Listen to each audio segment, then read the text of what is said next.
About Beer receives underwriting support from Yazoo Brewing. They understand the importance of independent journalism in the beer space, and their support helps fund original work. Learn how you can affordably support journalists by visiting allaboutbeer.com/support.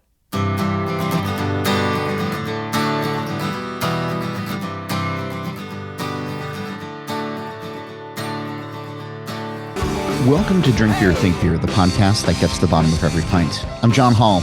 If you're headed to Indianapolis for the Craft Brewers Conference, it's a good bet you're going to spend some time at Sun King. It's the city's premier brewery, and it'll be host to a number of events during the course of the conference, including some All About Beer podcasts. It's going to be bringing in brewers from around the world. You're not going to want to miss it. This week, it's a conversation recorded at the brewery with Dave Colt, one of the brewery's co-founders. So this seems like a good idea and a good time to invite you to come on out and see some of our shows in person. During CBC in Indianapolis, we're going to be setting up at Sun King for 3 days of live audience recordings. Join us on April 28th, 29th, and 30th from 4 to 6 p.m. as we bring you shows like Drink Beer, Think Beer, Brewer to Brewer, and the All About Beer podcast. You can learn more about the lineup and who's going to be there when we're there by going to allaboutbeer.com/CBC 2025. You can keep up with all of the events and more on our social media. We're at All About Beer across all of the major platforms. And if you have comments, guest suggestions, or just want to reach out, email me at John Holl, that's JOHNHOLL, at allaboutbeer.com. I've said this before, but I'm going to say it again. We are supported by you. If you go to allaboutbeer.com/support, you can learn how just a few bucks can have a huge impact in supporting original journalism in the beer space. And on that note, thanks to this episode's sponsors. Today's episode is brought to you by Stomp Stickers. Stomp makes it easy for breweries to stock up on the essential packaging and promotional supplies all in one place. From beer labels and keg collars to coasters, beer boxes, and more, they've got you covered. Plus, every product is backed by their 100% satisfaction guarantee, and their full-time support squad is ready to help anytime. Visit stompstickers.com and use code THINKBEER for 15% off of your first order. You love craft beer. You'll love Indy. The Indy Craft Pass is your free passport to more than 40 of the city's best breweries: Sun King, Metazoa, Upland, and so many more. Check in, earn points, score swag. Yes, beer can actually win you prizes. Sip local and explore new tap rooms and make your beer run count. Grab your free Indy Craft Pass now at visitindy.com and let the good beers roll. If you're running a brewery, owner or operator, Beer 30 by The Fifth Ingredient is the ultimate command center. The most powerful brewery management software on the market, Beer 30 handles the entire brewing workflow, from recipe development to production. Once your beer is brewed and ready, it seamlessly manages your inventory and streamlines your brewery's sales and distribution, all in the same easy-to-use platform.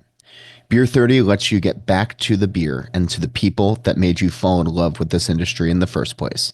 And no other brewery management software gives you the ability to truly master your business and get the insights that you need to thrive in an increasingly competitive industry.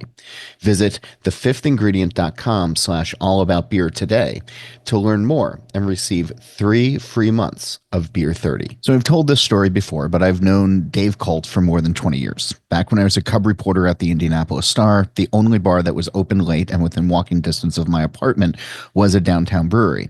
And most nights, Dave Colt and Clay Robinson, the brewers, would be moonlighting as bartenders, working on their business plan for their own brewery. The plan came together and they opened Sun King Brewery. It grew like wildfire and now has multiple locations across the state, including an airport location that shouldn't be missed and a Florida outpost. Dave Colt doesn't mince words. He has a great sense of beer and creativity and is running the kind of business that makes others sit up and notice.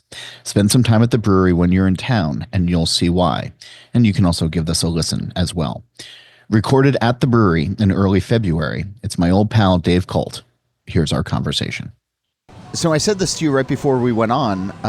We have known each other now for more than 20 years. Which Yes. Yes, John, I remember. You're so funny. So I've been excited being in town And we're. Well, I'm happy to see you, John. I'm happy to see you I just too. can't remember the very first day we met. Well, no, I don't remember the first day, but I remember it was compounded over time because when you and Clay were at Ram downtown, you would work night shifts for either extra money or family reasons, but also the two of you hammered out the plan for Sun King when you were there. Yeah. And I remember talking with you because I wasn't covering beer at that time. I was writing about homicides in the city and like all of the fun stuff. Unfortunately, you were busy. I was very busy. And by the time my shift ended at 10 o'clock and you guys were the only bar open downtown, I very much needed a drink. So you guys always plied me with that. But I've been telling folks that since I've been in town and getting excited about the Indianapolis CBC, like, Dave and Clay and I go way back and everything. And then I sit down with you and it's like, oh, you remember? Then you're like, who are you again? And it's like, oh, like you guys were important in my 20 years ago. Apologies. No, but we've known each other since, and yes, absolutely. So there's a bunch of things that I want to talk to you about when it comes to what Sun King is, but you look confused. I hope I can answer that. I know, you look really confused. Who are we? Who is anyone these days?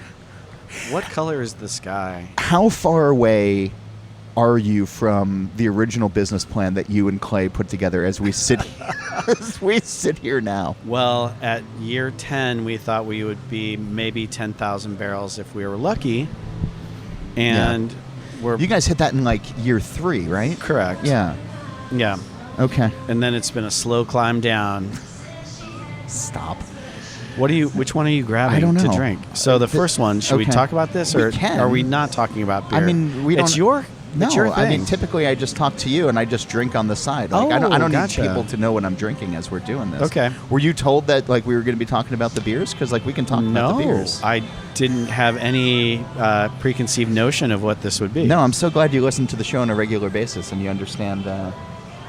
Well, when it comes to you, John, I just figure try to tune it out. No, this is your coffee. This is really nice. This is. Oh, is this your espresso martini? Yeah. Cold brew martini stout? Yeah, so it's a local collab with a company called Java House. Okay. So, we like to keep it local whenever possible. I think that it's great to cross-promote other businesses. It's a lovely thing to have that happen. Is that harder now or easier now than what it was? Same from the early days? Mm-hmm. I imagine people come to you. You don't necessarily have to go to them. Unless like you're really blown away by what somebody's doing and then you're like, oh yeah, we want to attach our name to you guys. Well, for this guy specifically, we kind of identified a fun beer that we wanted to do. We started to do some tasting room only can drops. Interesting. Yeah. So first and foremost, who can market our stuff better than we can in our spaces where people are coming to drive? No disrespect to distribution in any way, shape, or form. There's obviously a SKU proliferation out there, and we make a whole bunch of different beers, so they only have a certain amount of bandwidth. And so we're like, yeah, but our fans want cool, fun, unique stuff. So let's talk to a local company and make something fun. So we identified that we wanted to make an espresso stout and then took a look at our locations, and it turns out that there's a Java House within a half a mile of most of our Indy locations on that front. Yeah. So yeah, fun. And then the one that you just tasted is that I got a little fun tingle from. Yeah, it's that is out of our barrel age program. That's our traditional age, no funky bugs or anything like that. Okay. So this beer, the original base beer, was made over a year ago. It was with a Holl. It's a cookie-inspired beer. So if you can suss out, there's a little coconut, there's a little chocolate, there's a little caramel. Oh, are you infringing on? I don't know what you're talking about, but be careful. there's two different bakeries that organization uses, Yes. and it's the same cookie with two different names. It is Caramel Delights. Yeah. And then Samoas. Yes. One of them is more controversial than the other. Yes. Yeah. But growing up in Jersey, like it was like we usually had the Samoas bakery, but now my daughter is a Girl Scout and selling these cookies, and this year we got the Caramel Delights bakery. Yeah. And so, but I've been out selling cookies with her As a good father. As a good father. I'll show you the photo. I wear the cookie costume. I can't wait. It's very, very exciting. But Sash or full vest? it's a full vest. Okay. But yeah, 90% of the people who come asking for Samoas.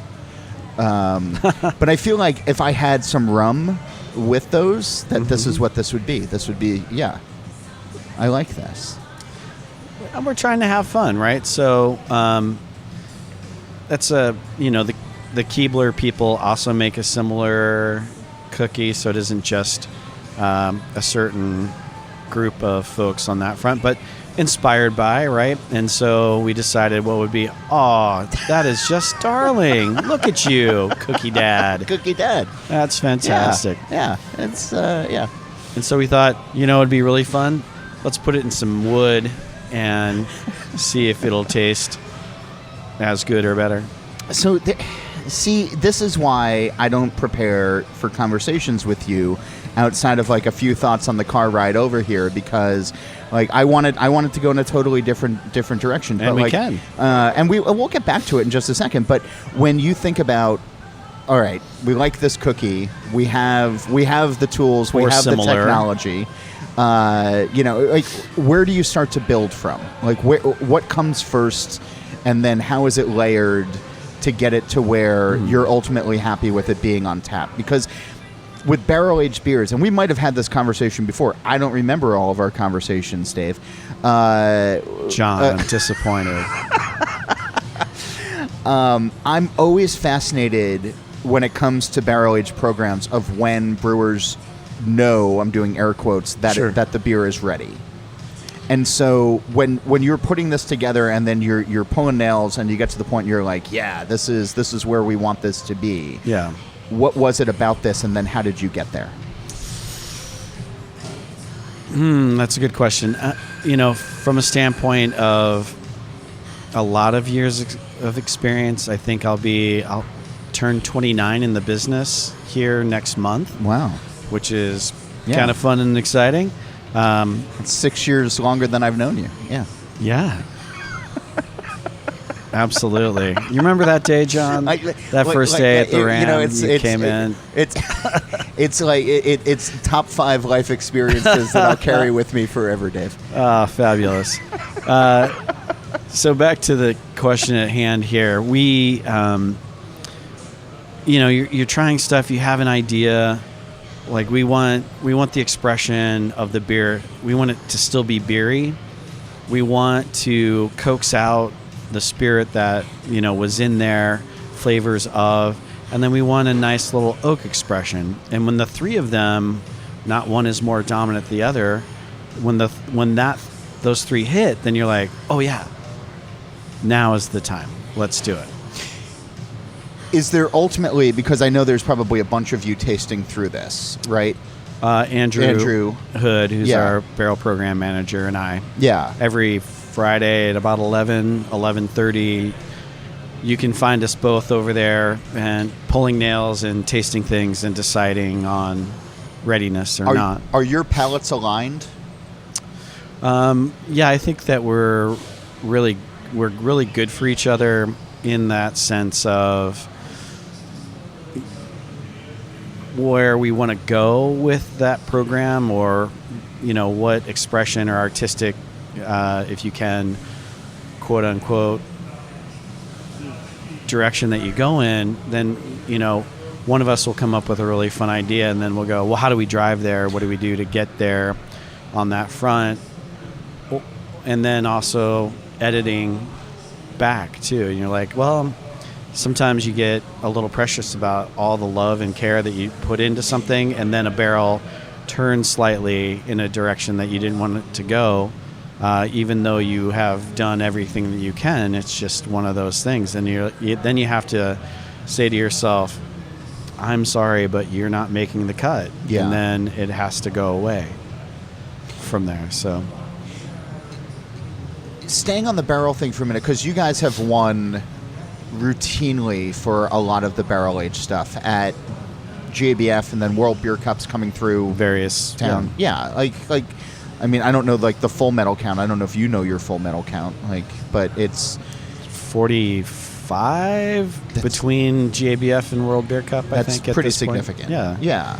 I think we're behind the folks out west. Firestone. Not Firestone. Tommy Arthur. Oh, Lost Abbey. Not Lost Abbey, but more Port. so Pizza Ports. Okay. I think collectively as a pub chain, they've got a crazy 60, 70 medals or so, and still counting. But you're up there then as far as... We're doing okay. Yeah. And by the way, medals don't sell beer. just to be fair, kids, if you're listening at home, it's all for the glory and the Do you believe that? laurel and the hearty handshake. I think that there is something, but as far as moving the needle in selling beer, I don't know that the general public gives a rat's behind. They like what they like, and they buy what they buy. But a lot of that with the barrel-aged beer, too, I mean, there's only a finite amount that you can do from those batches to then sell afterwards. So even if somebody's get really excited, it's like, but once this is gone, it's literally gone. We have repeats, you know, but How often can you nail, flavor-wise, at least in your mind, repeats one after the other? Like, can you get there? Yeah, I think you can. And what does that take? It's the same as nailing just a traditionally brewed beer, right? You are strict adherence to all the conditions and parameters that created that beer in the first place, from ingredient selection to temperature and time and et cetera, et cetera. And so those things are known. Is it harder to be exceptionally precise and for you to say, wow, this tastes exactly like last year's or the year before or 5 years ago? No, but what's the fun of that? So it needs to be wholly recognized. In my mind, one person's opinion, and it matters not, beyond what I'm saying, but we would like ours to say, oh yes, this is Cherry Busey, or this is, X, Y, or Z beer, and it's recognizable. And then you'll say to yourself, depending on, how much time you spend with it, there's a variation here. Oh, this is a nuance or something because of this year, or we added more new red wine barrels than the year before. And the blend is always slightly different because we're using, instead of a singular foeder that we're pulling off of, we're blending 30, 40 casks. Yeah.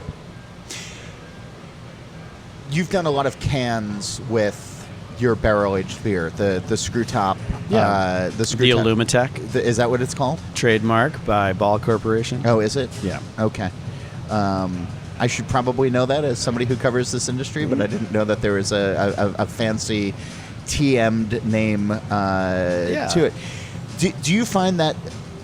I mean, I don't even know if you can answer this, but like, I have a cellar full of dusty old barrel-aged beer bottles. Yeah. Cajun corks, some caps, some wax, things like that. But there's something about cans that kind of forces immediacy.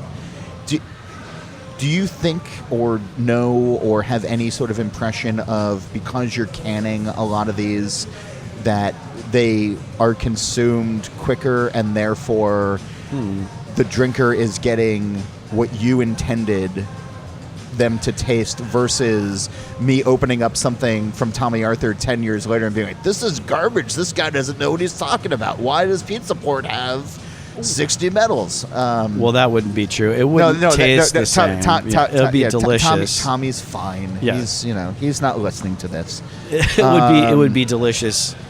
It in just a different wouldn't way. be in a different way, exactly. But I guess I wonder do you have any sense of like the cans offering a sense of immediacy or at least quicker consumption versus... Like, I might have a can of Cherry Busey in my cellar. Sure. I might. Yeah. But like, you know... Well, from a standpoint of the can liner is... Its shelf life is 2 years after the can has been born, if you will. And so does that create an immediacy? Yes, in that sense. Do we have cans in our vault that are, pushing a decade old? Yes.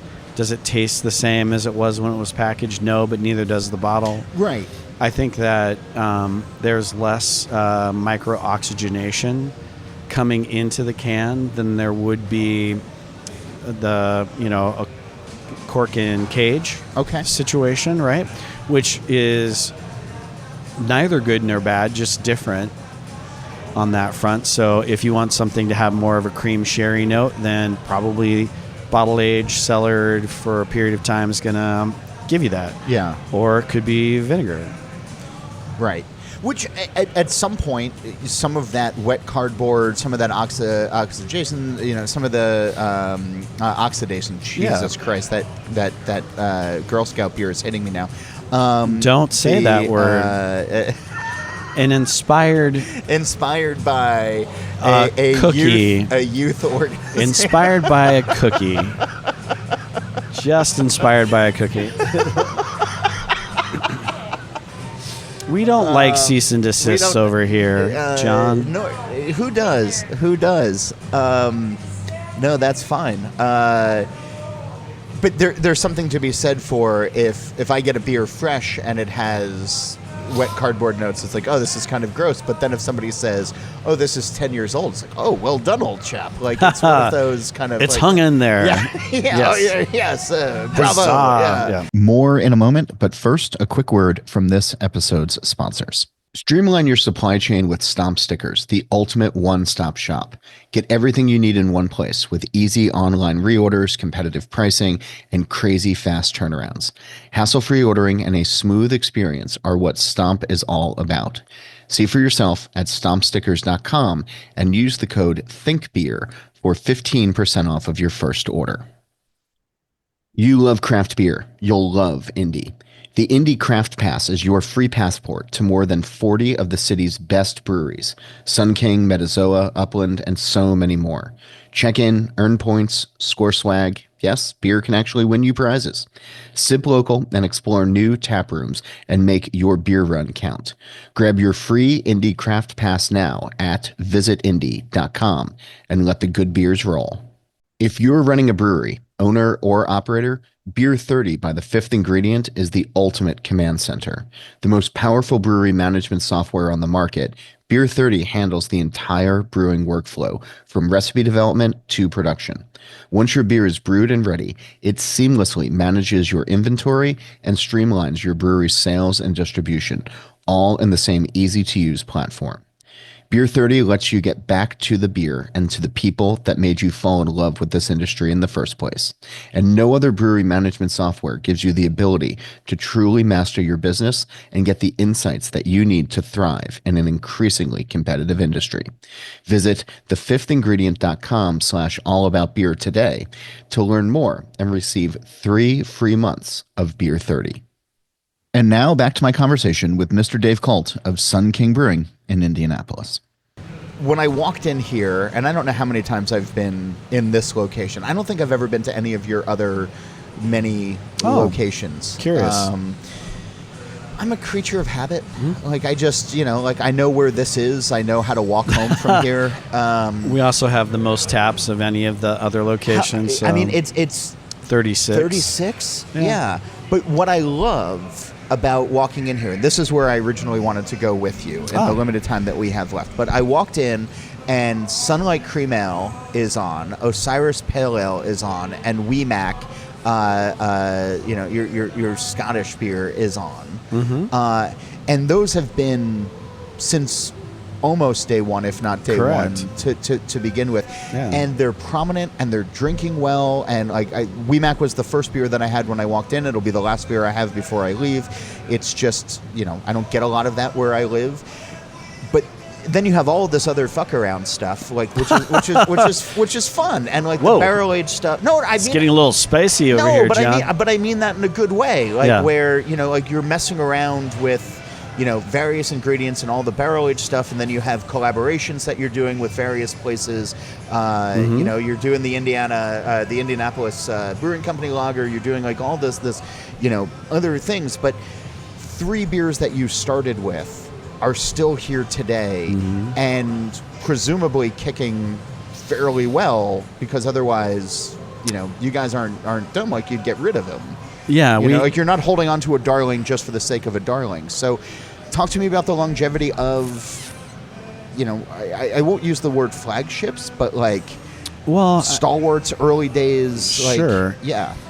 I mean, a lot of times the beers that you start with aren't the ones that end up being, or the thing that you think is going to be the flagship is not the flagship. And so our first seasonal beer that we produced for consumption, because our very first beer was barley wine that we held on to for a year before we touched it. But the first seasonal beer was Sunlight Cream Ale, because we're like, hey, it's summer out and we don't have tank space for a lager, and what's kind of nostalgic in the Midwest or in the Northeast? Yeah. Cream ales. Let's make one of those. And so we did, and it sold really well. So we're like, well, it's still hot out. Let's make another one. And then it was getting into fall, and we're like, okay, I think this is the last batch. And that was the time when Clay and I were still like delivering and brewing and working in the tap room, filling growlers along with the other co-founders in the mix. And we're like, okay, this is probably the last batch. And then people were like, no, you can't do that. It's my favorite. Or it's my dad's favorite. We want to drink it in February. Yes, exactly. And I'm like, really? Okay, I guess we'll make another batch and see if it goes. So Sunlight is still 40% of our velocity. Damn. Yeah. Is that the best selling out of, like, does the other 60, it's spread out across the other brands? Yeah. Wow. Yeah. Wow. Yeah. So it's still doing well. It's a beer flavored beer, and it's highly drinkable. There's got to be something for, I know I said fuck around beers, but like you guys have fun with your beers, and you're not afraid to try different things and do collaborations and bring different ingredients into the brew house. But there's got to be something about the beer flavored beer as you think about where you are now, and if it's 40% of what you guys are doing, like from your perspective, like what does that tell you about what beer drinkers are looking for these days? Because I think that's the hard thing that folks are trying to latch on to these days, and it's like, there's nostalgia for Sierra Pale Ale, but Hazy Little Thing is killing it, and like well-made beers, and like it's good, and like people fondly remember Sam Adams Boston Lager, but like they're drinking Truly or Twisted or like whatever. Sure. Like that 40% of your output when you're doing all of these other fun things is a humble cream ale. Mm-hmm. Like, what does that tell you about the state of beer drinkers right now? I think what it tells us is information that we've already known. It's the number one style of beer in the world, lager, right? So that's what the masses want, and so we made our version of it, and it's with what we had at the time, and now we've got room to lager a whole bunch of stuff, and we have those on tap as well. But this was like our reaction to in the moment, and then people grabbed a hold of it, and it just has kept going. But if you look at all of the prognosticators and stuff, it's been the year of the lager coming, and now it's the year of the lager actually. Yeah, maybe, but I don't know. Ashley Carter from Bierstadt says it's lager's on a 500-year winning streak. So she's not wrong. Yeah, but in so far as craft parlance is concerned, in internationally and for 500 years, she's correct. But as far as craft is concerned, there's a lot of consumers who are saying, I either want, or my perception, I either want incredibly intense, excruciatingly creative, maybe super fun, whatever, or I want something that I can have a couple of and I'm just enjoying the surroundings and life. Right? Yeah. And I think you guys did a good job early on of putting into... We're ordering beer. Sorry, apologies. No, that's fine. What did you order? Caribbean cola. Oh, okay. Yeah. All right. I'm just curious about what I'm going to do when I drink this? What you're going to do when you drink this. Okay. Great. Thanks, I'm terrified. Excellent. I've got you right where I want you. But you guys did a really good job early on. And let me preface this by saying I'm looking at 2025 right now as another year of shakeouts. And then 2026 as sort of a rebuilding year for a lot of folks. Or folks who Fingers crossed. Or folks who are in a seemingly good position, as you all are, of this is a year of like hunkering down and starting to make the smart moves that will grow the business in the way that you see fit. And that doesn't necessarily mean more tank space or anything else, but it just probably means like entrenching yourselves in other places, you know, or like where you are already, and you know, establishing the dominance that you guys have built up over the last 12 or so years. But I guess what I'm curious about is the dividends that have paid off of you getting into those places early, like the ballpark in town or at the airport, or all of these places where craft isn't necessarily the focus, but it is that we're going to have 2 or 3 and we don't want to think about it. We want to, just have a good beer and, hey, supporting local is nice, but also like, I just want a good beer. How intentional was that for you guys early on? Because originally you were following that New Glarus 3 Floyds model of just like, maybe not 3 Floyds, but New Glarus model of staying in the state. And now, you have Florida and you're growing a little bit, but like those early moves that you made, where do you see that bringing you in what will probably be, starting next year, this new phase of whatever craft beer is? Sure. Gosh, I think that we do a fairly good job of making tasty things and putting them into containers that humans want to drink. Right, so continuing to I feel do like that, you're but being an ass, like when you're why saying not? that, but I know I'm you mean it. Like sincere you're distilling it down Yeah. into its very basic form, which is not something that happens in this space, because it's usually like these lofty things. And when you say it like that, I feel like you're being a wise ass, but you're not. It's just like it's baseball. The fundamentals, right? You can never lose sight of the fundamentals. Yeah. Everything else is built on those measures, and if your goal is to do crazy things, cool, but what basis gets you to that spot? And so Florida's a strategic play. As certain generations start to age and they start to vacation and such, that you are... Sorry, John's taking a picture and it's just distracting me. It's so distracting. But like, I like to get people for the photos that... Oh, all right, yeah, you can put... Oh, look at that. Look at the finger the regional manager. Well, I like to refer to that as the regional manager point. The little finger. Yeah, I don't know your name, but hey, keep up the good work there. All right, chief. Fella, chief, sport. Buddy. Yeah. Guy, gal, whatever. No, I like to grab these photos for the website when these podcasts go up, usually when people are like mid-sentence, so that it looks like they're chewing on something. Or fabulous. Yeah, it's just, it's I circumvented that. It's one of the perks. It's one of your perks. Yeah, it's the perk of the job. Fabulous. All right, I interrupted you. Yeah, so, taking a look at the landscape and saying, okay, is craft beer growing anywhere? In some places here and there, right? Some states or markets that maybe were underserved. And then you look at a state like Florida, you have people from the Midwest who are going down to start to snowbird or live there full time because they're getting a little older. So we've already inoculated a population that understands our brand. So why not meet them where they're going and start that process now? And so we established a brewery down there because we knew that during a great disruption such as the pandemic, believe or no, it was still a disruption. Yeah. And, somebody's probably not going to make it. And that's unfortunate for them, but an opportunity for us to establish our brand in a space where people are already going. People from the Midwest hitting I-75 collector and going down the West Coast. Where's our brewery? On the West Coast, where people recognize our names. Then we start walking around and trying to sell our beer to other, restaurants in the space, and we're like, oh, you're from Indiana, cool. Hey, all right.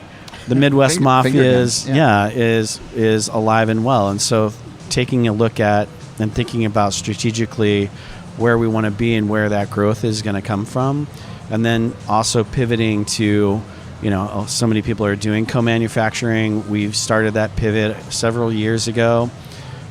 We also took a look at hemp-derived THC beverages and said, well, that's a space that's growing by leaps and bounds. I guess the estimate this year is $1 billion in the THC seltzer space. Yeah. So we started that program over a year ago, and that's really starting to, see some dividends there. So And are you hitting different audiences with that than the quote-unquote craft beer space?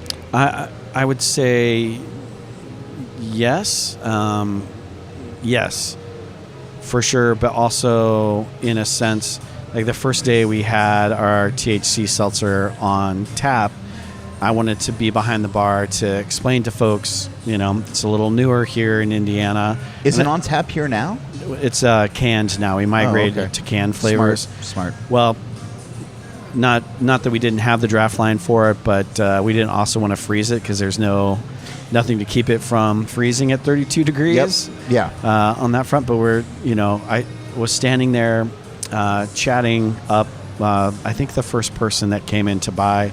And I just wanted to have an understanding that she knew what she was getting into, and to also know, like, if you have a place that drug tests, you're going to get tested, and that's going to be a bad outcome for you because it just is. And so this woman was over the moon excited that she finally got to, again, help support a local brewery that supports so many things that she did as a type 2 diabetic. Oh. Yeah. And so it isn't just Cali sober, although that's a thing too. Yeah.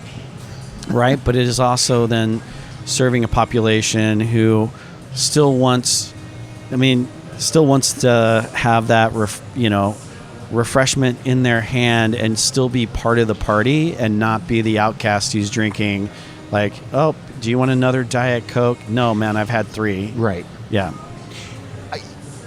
In the limited time that we have left, though, because I'm so curious, and I've asked other folks this question as well in that THC beverage space, right? Yeah. So if I show up at your bar and I have 4 pints of WeMac, I know how I'm going to feel when I leave, and I know how I'm going to feel the next day. Sure. And I feel like with some of these THC beverages, I'm not saying I'm going to have 4. Yeah. But there is... It's not comparable to wine or spirits, or because I think it hits everybody in kind of a different way. Maybe I don't have experience. I'm sure with know this. people I'm who've had so square that I don't have experience with these things. I'll answer that. I'm curious and I'm Yeah. terrified at the same time because it's one of those things like where you hear the stories of like the pop brownies and it's like, oh, I had one and I didn't feel anything, so I had another one. And now, holy shit, like the first one is kicked in and now I know like what's coming afterwards. And I'm sort of wondering from the, is it the fun time that comes with imbibing, where that lands. So I would say this is personal experience on that front, but I think a general observation that holds true to some extent. So alcohol doesn't hit you immediately. You know how many Weemacs you can have and still feel comfortable to order an Uber or whatever it is that you're going to do, get home.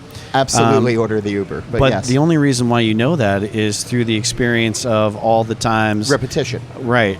So it is not dissimilar for that, right? So you're going to have an experience. You're going to go, okay, cool, I'm good here.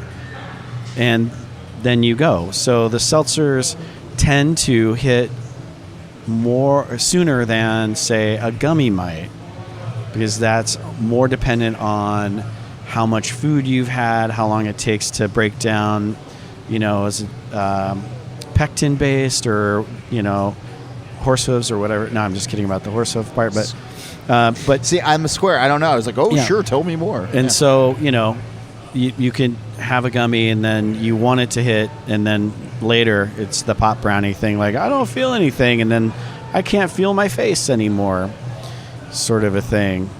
How's that beer treating you, John? It's so this is supposed to be like a rum and coke, and it has that beautiful cola aroma. Not brand name cola, just kind of cola. It's got a little bit of like this fun licorice thing. It's got this fun. It's very smooth. Like it feels. There's something that's indulgent about it that I can't quite put my finger on. There were candies when we were kids that were like concentrated cola flavored candies, and maybe not the wax bottle stuff, but bottle caps. Yeah. They still make them. They have root beer and regular cola, right? Do they? Uh-huh. Also the nips, right? That were the yeah. But if at first blush, smelling this, it's just like, you gave me a cola. I'm not going to say a brand name. It's not like one of the two big ones that advertise on the Super Bowl. This is just cola. Yeah. Well done. What is this? Like, what's the base? Is there a base beer to this? Yeah. Or is this just absolutely. an FMB of some kind? No FMB. This is a straight up traditional beer that we rum barrel aged. This is barrel aged? Yeah. Okay. Yeah, that's why I pulled it. I mean, we have some other fun things up there, like we've got a hurricane-inspired beer up there. We have a Golden Flanders in the mix, which is, I think... A Golden Flanders. Yeah, quite lovely. And then a multi-winning, barrel-aged Doppelbock in Afternoon Delight. But this one is the most curious of the bunch up there in the barrel-aged program. So we took a Scottish Wee Heavy. We aged it in rum barrels. We added cola. We added lime. So there's actually cola in this. Okay. Yeah, the coconut. Right? Okay. So a cola nut has, can have a little bit of a licorice note to it in the mix. So if you're thinking nostalgic styles, it may, if you ever had RC Cola, it's kind of more flavored like that. That's what I'm saying. It's cola flavored cola, not yes, Pepsi.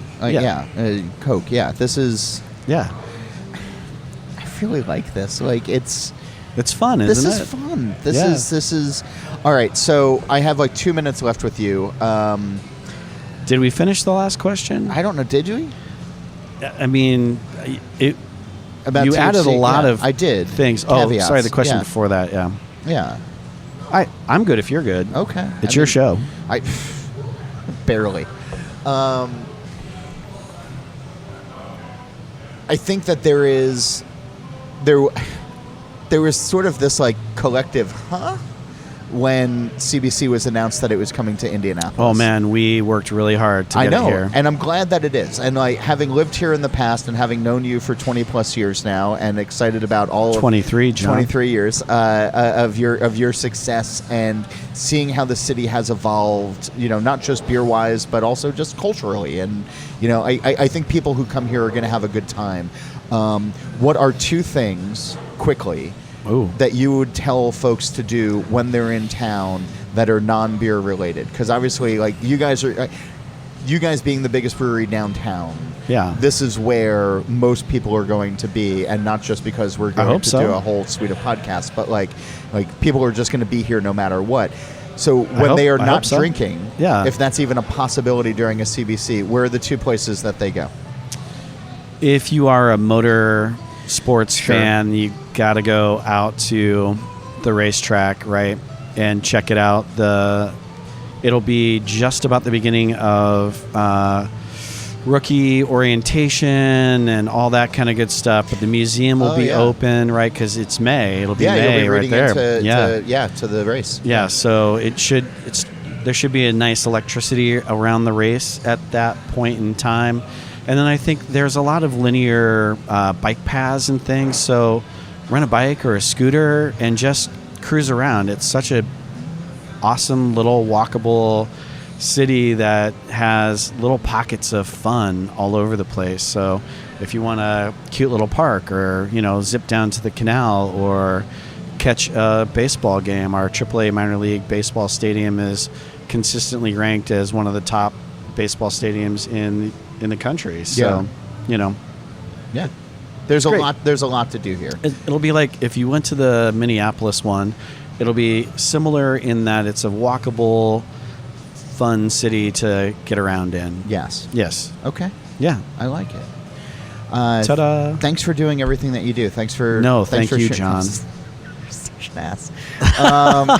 Wow. You've called me that twice already. Here's the thing. I forget about the Hoosier hospitality, and I forget about Hoosier Nice. And being from Jersey, like, I don't believe anything that anybody says. So even if you are sincere, and I don't fully know that you are, but like, even when people are sincere out here, like, I immediately just put my fists up where it's like, oh, you want to fight me. And I have to remember that, like, Indiana Nice is a thing. Yeah. So that's probably something that everybody should know coming into CBC. People will be friendly. Yeah, and they will say hi, and they'll ask if you need help, and they absolutely genuinely mean it. So don't try to punch them or think that they're trying to rob you, because they're just trying to be aw shucks Hoosiers. Yeah. No, that's the best advice. All right. Thanks, Dave. Thanks, John. So a reminder, if you're going to be in Indianapolis for the Craft Brewers Conference, come out and see us at Sun King Brewing on April 28th, 29th, and 30th from 4 to 6 p.m. as we do a number of live audience podcasts that you won't want to miss.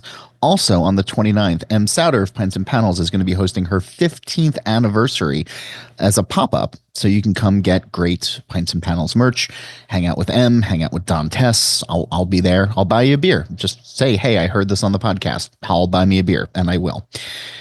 Go visit allaboutbeer.com. You can check out new content as well as the archives that go all the way back to 1979. And you can reach me anytime at John Holl, that's JOHNHOLL, at allaboutbeer.com. And please follow All About Beer on the social medias as well. Before we run, here is a word from this week's sponsors. Stomp Stickers isn't just a website. It's your custom printing partner with over 30 years of expertise. Their support squad is ready to help by phone, chat, or email.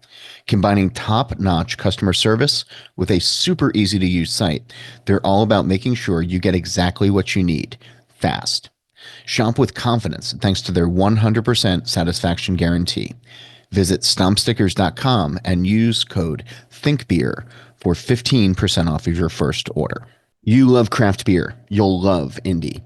The Indy Craft Pass is your free passport to more than 40 of the city's best breweries. Sun King, Metazoa, Upland, and so many more. Check in, earn points, score swag. Yes, beer can actually win you prizes. Sip local and explore new tap rooms and make your beer run count. Grab your free Indy Craft Pass now at visitindy.com and let the good beers roll.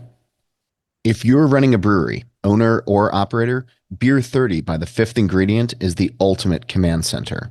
The most powerful brewery management software on the market, Beer 30 handles the entire brewing workflow from recipe development to production. Once your beer is brewed and ready, it seamlessly manages your inventory and streamlines your brewery's sales and distribution, all in the same easy-to-use platform. Beer 30 lets you get back to the beer and to the people that made you fall in love with this industry in the first place. And no other brewery management software gives you the ability to truly master your business and get the insights that you need to thrive in an increasingly competitive industry. Visit thefifthingredient.com/allaboutbeer today to learn more and receive 3 free months of Beer 30.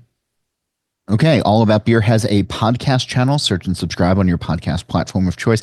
And also leave a review if you don't mind. It actually helps the algorithms quite a bit. You can leave it for those shows. You can leave it for this show, whatever. You can also leave it for Steal This Beer, which if you search that, it still has new episodes every Monday.